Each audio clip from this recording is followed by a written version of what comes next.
আকাশবাণী খবর পড়ছি অনিন্দ চট্টোপাধ্যায়। এখনকার বিশেষ বিশেষ খবর হলো, বিদেশমন্ত্রী ডক্টর সুব্রমণিয়াম জয়শঙ্কর আলোচনা ও কূটনীতির মাধ্যমে পশ্চিম এশিয়ায় উত্তেজনা প্রশমনের পক্ষে জোরালো সওয়াল করেছেন। তিনি গতকাল পশ্চিম এশিয়া পরিস্থিতি নিয়ে লোকসভা ও রাজ্যসভায় বিবৃতি দেন। কাতারে ভারতীয় দূতাবাস জানিয়েছে, দোহায় আটকে পড়া ১,০০০-এর বেশি ভারতীয়কে গত ৩ দিনে কাতার এয়ারওয়েজের বিমানে নিরাপদে ফেরত পাঠানো হয়েছে। রাশিয়ার রাষ্ট্রপতি ভ্লাদিমির পুতিন এবং মার্কিন প্রেসিডেন্ট ডোনাল্ড ট্রাম্প ইরানে মার্কিন ও ইসরায়েলের যৌথ হামলা ও ইউক্রেনের সংঘর্ষ নিয়ে টেলিফোনে কথা বলেছেন। নেপালের সংসদীয় নির্বাচনে রাষ্ট্রীয় স্বতন্ত্র পার্টি গত সন্ধ্যা পর্যন্ত সরাসরি ভোটে ১২৫টি আসন লাভ করে ২/৩ সংখ্যাগরিষ্ঠতার দিকে এগিয়ে চলেছে। প্রধানমন্ত্রী নরেন্দ্র মোদী নেপালে আরএসপির চেয়ারম্যান রবি লামিছানে ও দলের আরেক প্রবীণ নেতা বালেন্দ্র শাহকে নির্বাচনে জয়ের জন্য অভিনন্দন জানিয়েছেন। রাজ্যসভায় ১০ রাজ্যের ৩৭টি আসনের মধ্যে এ পর্যন্ত ১৫টি আসনে প্রার্থীরা বিনা প্রতিদ্বন্দ্বিতায় নির্বাচিত হয়েছেন। তার মধ্যে আছে পশ্চিমবঙ্গের ৫ জন। FIH হকি বিশ্বকাপের যোগ্যতা নির্ণায়ক পর্বে ভারত গতকাল স্কটল্যান্ডের সঙ্গে ড্র করেছে। আসছে বিস্তারিত খবরে। বিদেশমন্ত্রী ডক্টর সুব্রমণিয়াম জয়শঙ্কর আলোচনা ও কূটনীতির মাধ্যমে পশ্চিম এশিয়ায় উত্তেজনা প্রশমনের পক্ষে জোরালো সওয়াল করেছেন। লোকসভায় গতকাল পশ্চিম এশিয়ার পরিস্থিতি নিয়ে লোকসভায় ডক্টর জয়শঙ্কর বলেন, ভারত সরকার গত মাসের ২০ তারিখ এ সংক্রান্ত এক বিবৃতি জারি করে সংশ্লিষ্ট সব পক্ষকে সংযম বজায় রাখা ও আলোচনায় বসার আহ্বান জানায়। সেখানে উত্তেজনা হ্রাস করতে আলোচনা ও কূটনীতিক তৎপরতাই একমাত্র উপায় বলে ভারত দৃঢ় বিশ্বাস করে। Three guiding factors of our approach. One, India is in favor of peace and urges a return to dialogue and diplomacy. We advocate de-escalation, restraint, and ensuring the safety of civilians. Two, the well-being and security of the Indian community in the region is our priority. We will continue to work with the governments of the region towards that end. And three, our national interest, including energy security and trade flows, will always be paramount. Jaishankar বলেন, প্রধানমন্ত্রী নরেন্দ্র মোদী ক্রমাগত পরিস্থিতির উপর নজর রেখে চলেছেন। সংশ্লিষ্ট মন্ত্রককেও বিভিন্ন পক্ষের সঙ্গে যোগাযোগ রেখে চলতে বলা হয়েছে। সংঘর্ষের জেরে পশ্চিম এশিয়া নিরাপত্তা পরিস্থিতি ব্যাপক অবনীত হয়েছে। তার আঁচ পড়েছে অন্যান্য দেশেও। প্রতিবেশী অঞ্চলে এই সংঘর্ষ নিয়ে ভারতও যথেষ্ট উদ্বিগ্ন বলে ডক্টর জয়শঙ্কর উল্লেখ করেন। বিদেশমন্ত্রী আরও বলেন, ১ কোটির বেশি ভারতীয় উপসাগরীয় দেশগুলিতে কাজের সূত্রে বাস করেন। কয়েক হাজার ভারতীয় পড়াশুনো বা চাকরির সূত্রেই ইরানে রয়েছেন। তেল ও গ্যাস সরবরাহের ক্ষেত্রেও এই অঞ্চলের বিশেষ গুরুত্ব রয়েছে। পরিস্থিতির পর্যবেক্ষণে বিদেশ মন্ত্রক বিশেষ কন্ট্রোল রুম তৈরি করেছে। এ পর্যন্ত প্রায় ৬৭,০০০ ভারতীয় নাগরিক দেশে ফিরেছেন বলে তিনি জানান। এর আগে গতকাল রাজ্যসভায় এই নিয়ে বিবৃতি দেন ডক্টর জয়শঙ্কর। কাতারে ভারতীয় দূতাবাস জানিয়েছে, দোহায় আটকে পড়া ১,০০০-এর বেশি ভারতীয়কে গত ৩ দিনে কাতার এয়ারওয়েজের বিমানে নিরাপদে ফেরত পাঠানো হয়েছে। দূতাবাস সূত্রে আরও জানা গেছে, কাতার এয়ারওয়েজের পক্ষ থেকে গতকাল দোহা ও নিউ দিল্লির মধ্যে একটি উড়ান চালানো হয়। তাতে ৩০০-রও বেশি ভারতীয় স্বদেশে ফেরে। আজও কাতার এয়ারওয়েজ দিল্লি, মুম্বাই ও কোচিতে ৩টি বিমান চালানোর পরিকল্পনা করছে। আটকে পড়া ভারতীয় যাত্রীদের উড়ান সংস্থাগুলির সঙ্গে যোগাযোগ করে এই সব বিমানে দেশে ফেরার পরামর্শ দিয়েছে ভারতীয় দূতাবাস। তেহরানের ভারতীয় দূতাবাস ভারতীয় নাগরিকদের ইরানের কোনো স্থল সীমান্তে বা সে দেশের বাইরে না যাওয়ার পরামর্শ দিয়েছে। এক নির্দেশিকায় দূতাবাসের পক্ষ থেকে স্পষ্ট জানানো হয়েছে, তাদের অনুমতি বা গাইডেন্স ছাড়া স্থল বন্দরের দিকে কেউ যাওয়ার চেষ্টা করলে তা গ্রাহ্য হবে না। এমনকি ইরানের ভূখণ্ড অতিক্রম করে অন্য কোনো দেশে যাওয়ার চেষ্টা করলে দূতাবাস তাদের কোনো রকম সহায়তা করবে না বলেও জানানো হয়েছে। তেহরানে ভারতীয় নাগরিকদের সাহায্যার্থে ভারতীয় দূতাবাস বেশ কয়েকটি জরুরি হেল্পলাইন চালু করেছে। ইরানের সঙ্গে মার্কিন যুক্তরাষ্ট্র ও ইসরায়েলের সংঘাতের ফলে বিশ্ববাজারে তেলের দাম বৃদ্ধি পাওয়া আটকাতে প্রয়োজনীয় পদক্ষেপ নেওয়া হবে বলে G7-এর অর্থমন্ত্রীরা জানিয়েছেন। মন্ত্রীদের সঙ্গেই আন্তর্জাতিক শক্তি সংস্থার কার্যনির্বাহী মহানির্দেশক ফাতিহ বিরোল সাম্প্রতিক পরিস্থিতি নিয়ে আলোচনা করেছেন। এদিকে আন্তর্জাতিক বাজারে অপরিশোধিত তেলের দাম ব্যারেল পিছু $১২০ ছাড়িয়ে গেছে। হরমুজ প্রণালী দিয়ে তৈলবাহী জাহাজ চলাচল ব্যাহত হওয়ায় তেলের দাম হু হু করে বাড়ছে। কেন্দ্রীয় মধ্যশিক্ষা পর্ষদ CBSE পশ্চিম এশিয়ার বিভিন্ন দেশে এ মাসের ১২ থেকে ১৬ তারিখের মধ্যে দ্বাদশ শ্রেণীর যে বোর্ড পরীক্ষা নেওয়ার কথা ছিল তা স্থগিত রাখার কথা ঘোষণা করেছে। পশ্চিম এশিয়ার বর্তমান পরিস্থিতি বিবেচনা করেই এই সিদ্ধান্ত বলে CBSEর এক নোটিশে উল্লেখ করা হয়েছে। বাহরিন, ইরান, কুয়েত, ওমান, কাতার, সৌদি আরব ও সংযুক্ত আরব আমিরশাহিতে CBSEর অনুমোদিত স্কুলগুলি পরীক্ষার উপর এই স্থগিতাদেশ কার্যকর হবে। সৌদি আরব এবং উপসাগরীয় সহযোগিতা পরিষদ GCCর সদস্য দেশগুলির বিরুদ্ধে ইরানের আক্রমণের তীব্র নিন্দা করেছে রিয়াদ।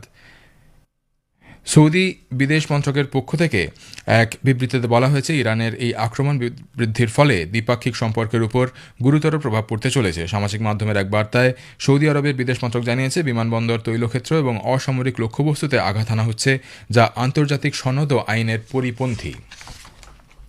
ইরানের সর্বোচ্চ নেতা হিসেবে মোজতবা খামেনেইয়ের নাম ঘোষণার কয়েক ঘণ্টা পরেই ইরান ইসরায়েল উপসাগরীয় অঞ্চল লক্ষ্য করে নতুন করে ক্ষেপণাস্ত্র ও ড্রোন হামলা শুরু করায় পশ্চিম এশিয়া জুড়ে উদ্বেগ বেড়েছে।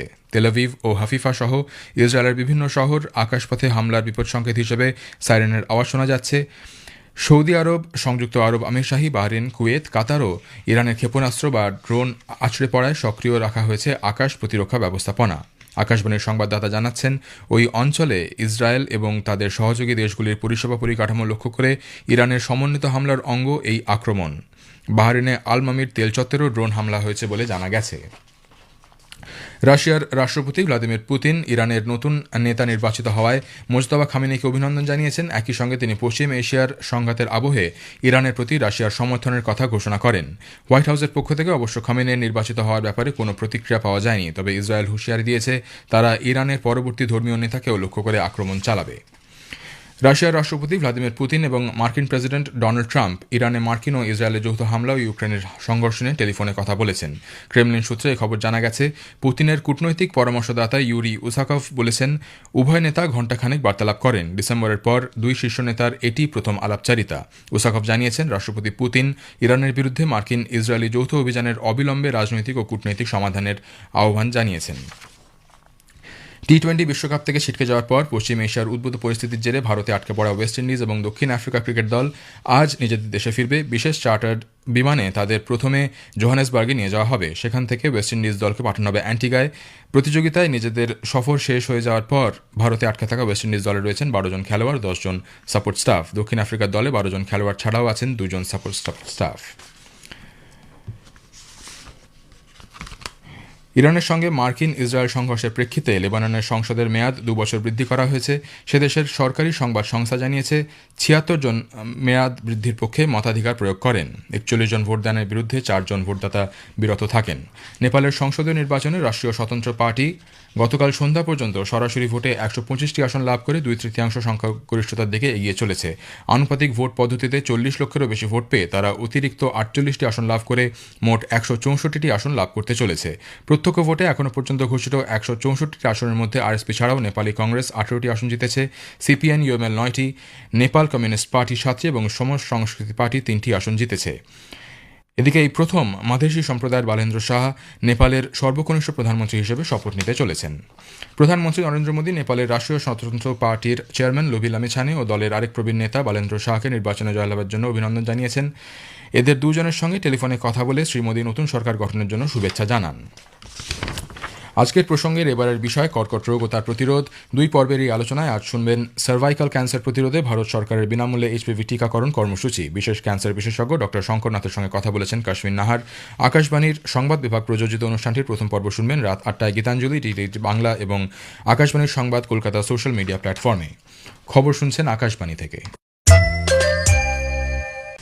রাজ্যসভায় 10টি রাজ্যের 37টি আসনের মধ্যে এ পর্যন্ত 15টি আসনে প্রার্থীরা বিনা প্রতিদ্বন্দ্বিতায় নির্বাচিত হয়েছেন। রাজ্যসভায় পশ্চিমবঙ্গ থেকে 5টি আসনের নির্বাচনের পর বিনা প্রতিদ্বন্দ্বিতায় জয়ী হন তৃণমূল কংগ্রেসের বাবুল সুপ্রিয়, কোয়েল মল্লিক, রাজীব কুমার, মেনকা গুরুস্বামী এবং বিজেপি প্রার্থী রাহুল সিনহা। পরে তাদের হাতে জয়ের শংসাপত্র তুলে দেওয়া হয়। এদিকে হিমাচল প্রদেশ থেকে রাজ্যসভার একটি আসনে কংগ্রেসের অনুরাগ শর্মা জয়ী হয়েছেন। একই সঙ্গে তামিলনাড়ুর 6টি আসনে বিনা প্রতিদ্বন্দ্বিতায় নির্বাচিত হয়েছেন প্রার্থীরা।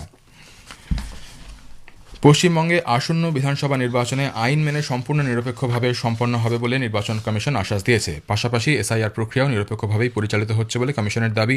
রাজ্য সফররত মুখ্য নির্বাচন কমিশনার জ্ঞানেশ কুমার গতকাল বিভিন্ন রাজনৈতিক দলের সঙ্গে বৈঠকে একথা স্পষ্টভাবে জানিয়েছেন।